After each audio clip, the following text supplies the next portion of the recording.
Hey, what's up guys? Welcome to the Dabs of Reality YouTube channel. I'm your host, Tom Crawshaw. This is the first time I've done a face-to-camera video, so you're extremely lucky today. And I'm going to be sharing my Vipassana meditation experience. Now, you're probably watching this video because you're looking for stories of people who've already done the 10-day Vipassana meditation course, experience, retreat, whatever you want to call it. Perhaps you've heard about it on a podcast, read about it in a blog post, or whether one of your friends has come back with a massive smile on their face telling you should go and do the same thing.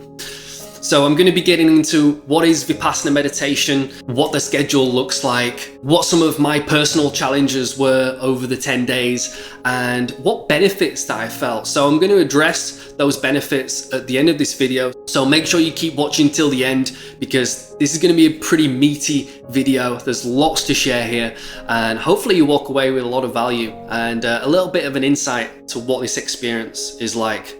Now, I'm just going to put a little disclaimer out there. This 10-day Vipassana meditation course is not for everybody.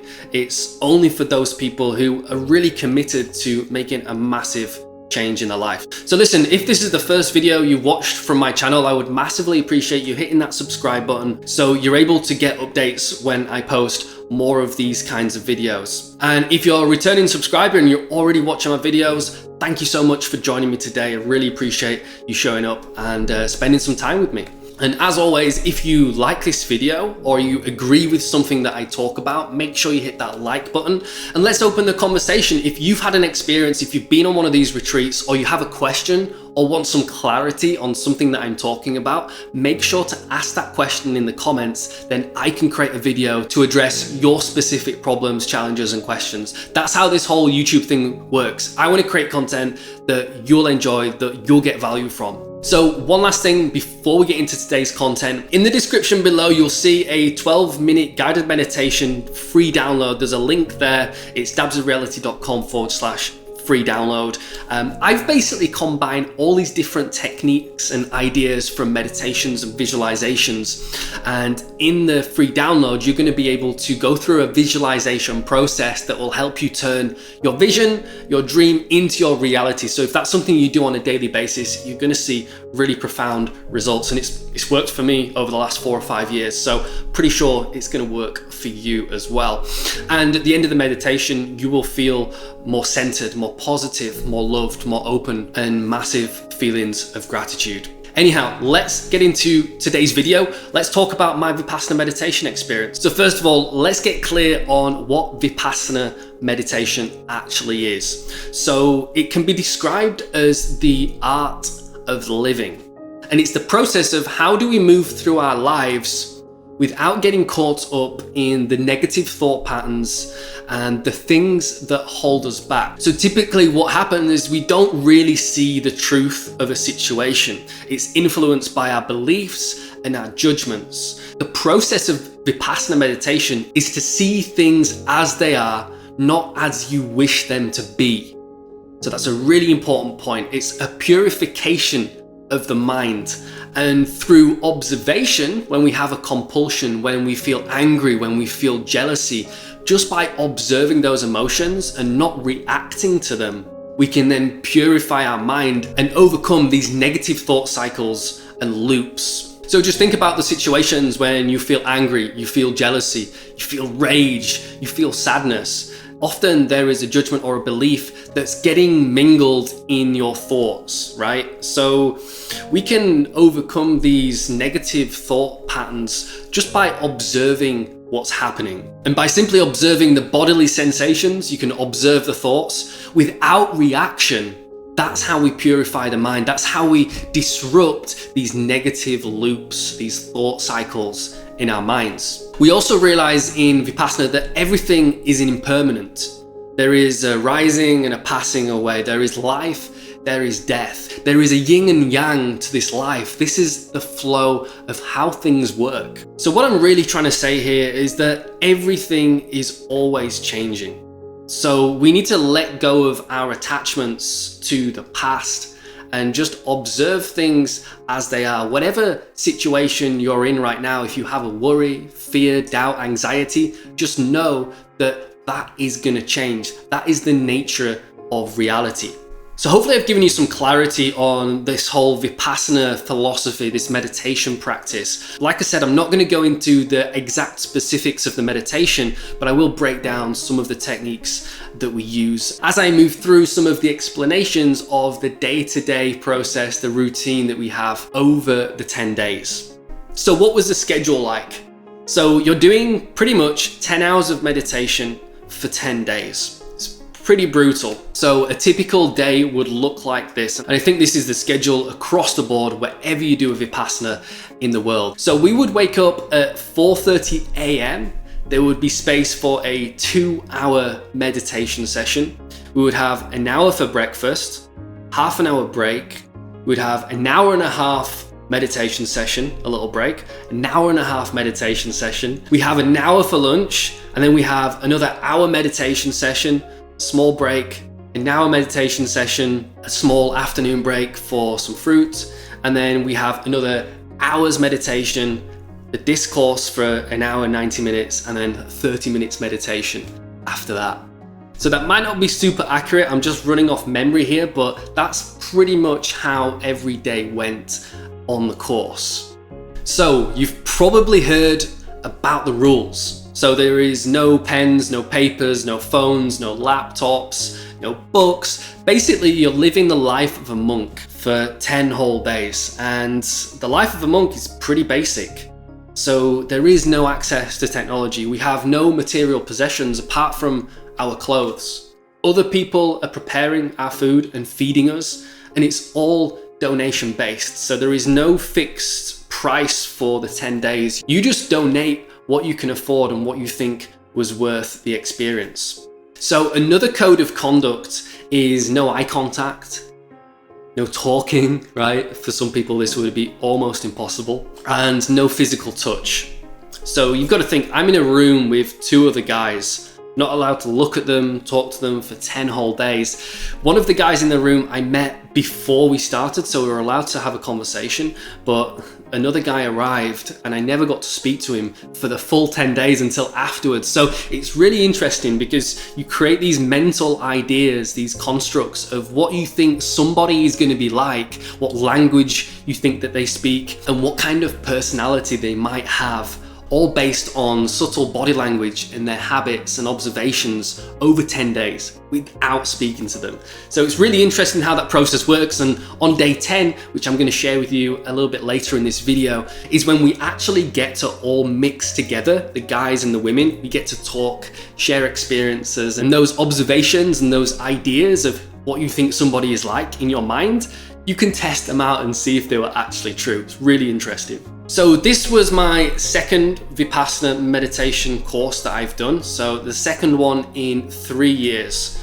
So it's kind of like a tattoo. You get a tattoo, it's pretty painful in the moment, but give it a year and you're ready for another one. At least that's my relationship with tattoos. So it was the same with this Vipassana retreat, right? So the first one, it was pretty painful. It was extremely challenging. I wanted to quit, but I made the commitment to myself to see it through until day 11.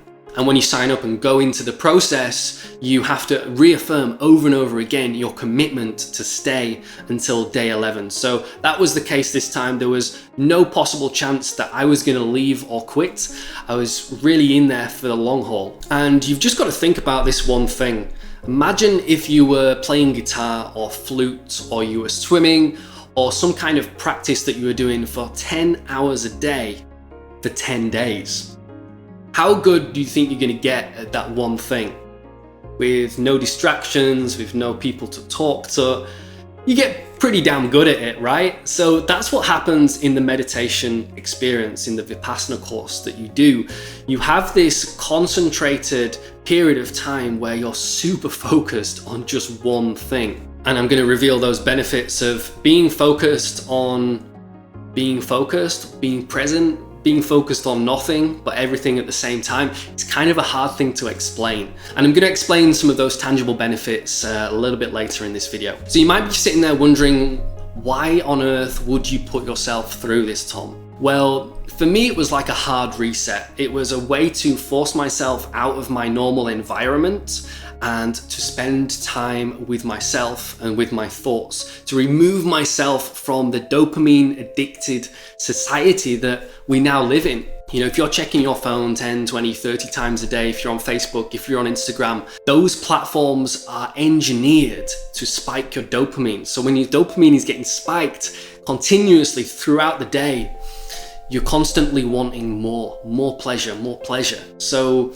part of the Vipassana process is to detach you from that environment and resensitize you to these hormones in your body. And because there is really no dopamine stimulation apart from the food, right? And potentially nature, I don't really know the science behind it, but you have a very limited exposure to dopamine, which I think is really important. Anyhow, let me go through some of my experience. There is so much here for me to share. I'm not going to put it all in this video. So there is going to be another video about my day one experience and why I nearly quit. And I'm going to go into exactly what is Vipassana meditation also in another video that you can find linked below here somewhere. So day one is pretty tricky. Day two is even harder, and day three, I think for me, was the most difficult because you're on that tipping point, right?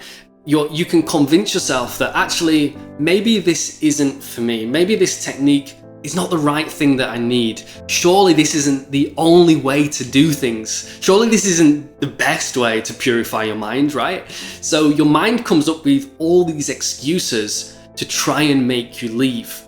And because you're quite early in the process and because your mind hasn't fully quietened down yet, those ideas, those suggestions start to feel pretty real.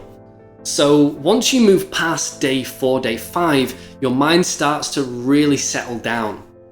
And that's really when the deep work can begin. And that's when the Vipassana technique is taught. So for those first 4 days, all you're doing for 10 hours a day is breathing in through your nostril, feeling the cool air hit the inside of your nose, breathing out of your nostril and paying attention to the warm air that is touching around your nostrils. Try doing that for 30 minutes, for 60 minutes, for 90 minutes or 2 hours.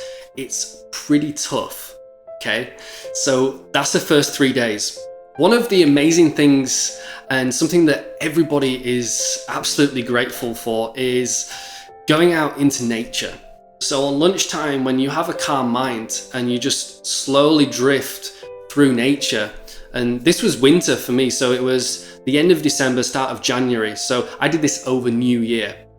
So it was pretty cold. It was the UK winter, and one of the most amazing things that I saw was a squirrel. He was running around the woods, digging up all the nuts that he had buried months before in the summer. And this is something that I'd never seen. This is nature in action. And that happening at this retreat was incredibly amazing and just took all my attention and focus, and had a real connection and a real appreciation for nature and all the animals in it. Something else that I did on my lunch times that probably freaked a few people out, especially because it was winter, I would take off my shoes and socks and I would ground myself. I would put my bare feet on the ground and I would just sit there and close my eyes and try and energize my body from the energy from the earth. So that felt pretty good, but some days it did get a bit chilly and I didn't really want to take my shoes and socks off. So anyhow, there is another issue that many people have to deal with, and that's the back pain.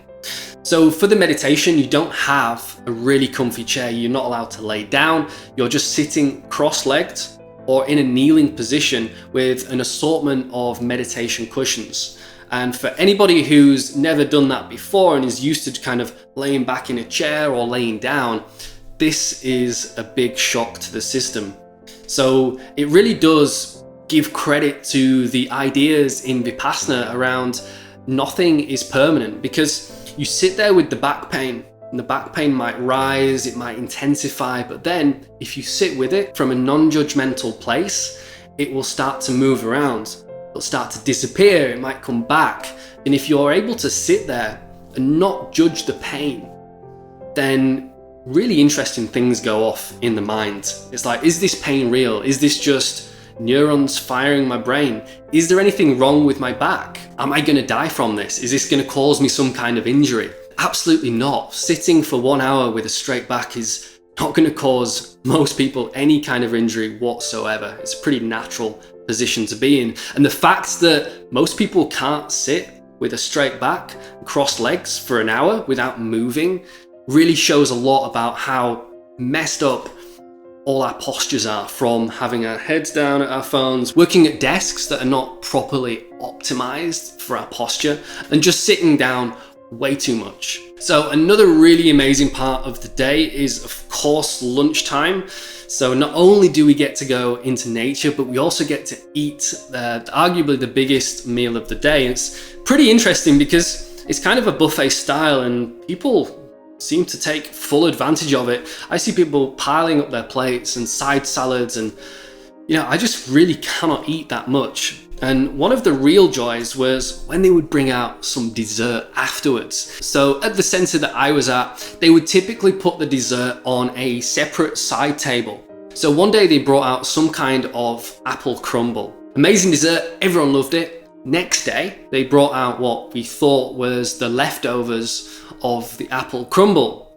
And little did anyone know that it was actually a nut roast. So everybody was finishing up their dinner. They went over to the dessert counter, filled up their bowl with what they thought was some kind of crumble. And everyone was unfortunately shocked to discover that it was actually something savory. I even turned around and tried to gauge the reaction in the room, and you could almost feel it. I actually saw a guy with a bowl, he had his nut roast in there, and he was pouring what he thought was custard onto the nut roast. Little did he know it was actually salad dressing. And so he was probably not having a good time when he was trying that. I also saw a guy out on the bench in nature. He had neatly wrapped his crumble in a napkin, and he went out into nature. He was going to relax and enjoy a nice little sweet treat after his dinner in nature. And I could just see him unwrapping it, and I just knew exactly what was in store for him. So there's these little things that happen, these funny moments. And the thing is, you can't really laugh, but you can smile and giggle to yourself, and you can remember that story on day 10 when you get to share all these experiences with everyone else. So one of the most important days for me was day 6 or day 7, I can't quite remember, but I had a really strong insight. So at this point, my mind was extremely sharp and clear, and I was able to have some kind of conversation with my higher self or my unconscious, whatever you want to call it. And I received some impressions and some ideas that helped me make sense of what I was doing with my life. Because we all ask that question, why am I here? What am I doing with this time that I've been given? And is it impacting as many people as possible? And some of the things that I was doing weren't really having the most impact that I could have. So that's why I started this YouTube channel. That's why I started my blog at dabsofreality.com, is to share the lessons, share the experiences that I've had, combine that and back it up with real science, and get those messages out to the world so they can change their own lives themselves and use that information to evolve and to level up so they can themselves help other people and really start to make this place a better world. So that's one of the realizations that I had, and a strong impulse came that I'm actually a writer. There is a book in me somewhere, somehow. So you guys are just gonna have to wait and see what happens to see if there is a book coming sooner or later. So another thing that I enjoyed, and this is what happens at the end of every day, is a discourse with Goenka. So unfortunately, Goenka is no longer with us, but his legacy lives on, and he was the guy who essentially brought Vipassana to the world from his mentor back in Burma, which is where he was from. And he moved over to India, and there's a whole story there which I will go into in one of my other videos. But he's a very amazing character, great storyteller, and you just get to sit with him on video from a course that he did, I think in 1991 in California. And he tells some really amazing stories. And Goenka has a really interesting sense of what people are going through on that specific day, because on that day you will have different challenges. But the funny thing is, it's kind of a collective challenge because everybody struggles pretty much with the same thing. So that's one of the things that I enjoyed. You can actually sit back, you can relax. It's an hour, it's 90 minutes, and it's a really nice way to end the day. There is some humor in there as well. So it kind of releases some of the tension, you know, because you've got to think there's 50 guys and 50 women in the same room, all going through the same process and not allowed to talk or communicate with each other. And there is a bit of tension in that room, especially at the end of day one when everyone's kind of doubting themselves, and it's a real adaptation phase those first few days. So one of the things that I didn't particularly like, so if I was to do this again, I would probably recreate the situation on my own, somewhere in a little retreat in the mountains, and I would give myself a little bit more space, a little bit more time, and less of a rigid schedule. It was very militant, you know, you got up at 4:30, you did this at this time, this at this time. I would give myself personally, if I was to do this again, a little bit more time and flexibility in my schedule. But that's what you sign up for, and there's definitely some benefit from following that schedule. So let's get into day 10 and some of the benefits I felt day 11 and onwards. So day 10 is a really magical day. You do a loving kindness meditation around 11 a.m. and everyone goes into the kitchen. The guys and the girls can mix and we can talk and we can share experiences. Now the cool thing was there was 3 or 4 people on that course that I'd met 2 years prior, and it was really amazing to connect with those guys again and share our stories. And wow, people go on some incredible journeys over that 10 days, and it just goes to show that this kind of practice is very beneficial. There is a huge demand for these retreats. This one was sold out. They sell out within 24 hours usually in the UK.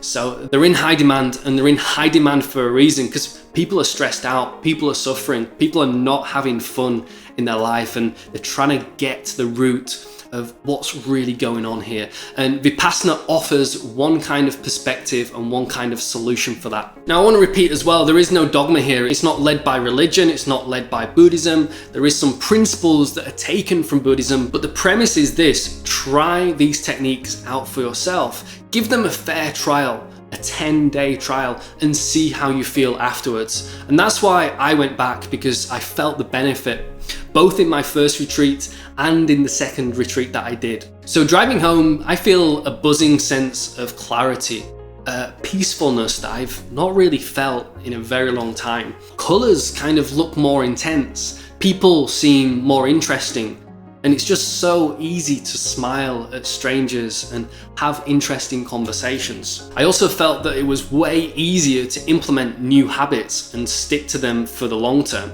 That's why I started this blog. I started writing every day. I started meditating twice a day, 30 minutes in the morning, 30 minutes in the evening. I extended my fasting period until like 3 p.m. in the afternoon. So these were all things that I think maybe I couldn't have done without that kind of hard reset. And of course, the big deep realizations you have about your own life and about what this is really all about. So what is this really all about? I don't know exactly, but there is definitely a key component of being present, of just feeling good and really just remaining unattached to the bullshit that happens in life, and just know that everything is always changing and this too shall pass.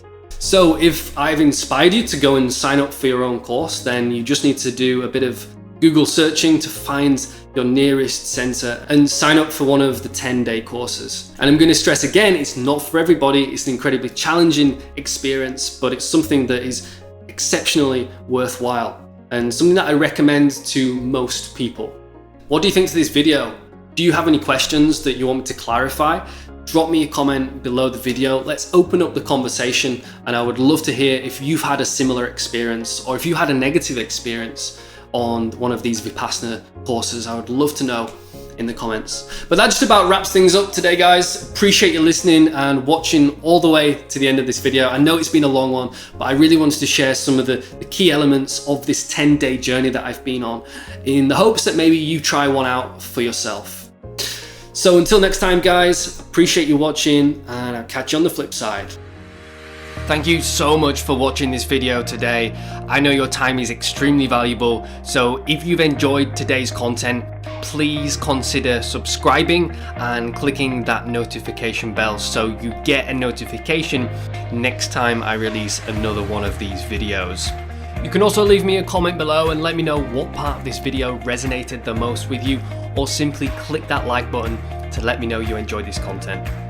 And if you want to get your hands on a free 12-minute guided meditation that I recorded to help you manifest your dreams and create whatever you want in your life, go ahead and click the link in the description for your free download. And if you want to check out all the latest blog posts on my blog, dabsofreality.com, the link is down there below as well, along with my Instagram and my Facebook page if you want to consider following me on those platforms. Until next time, catch you on the flip side.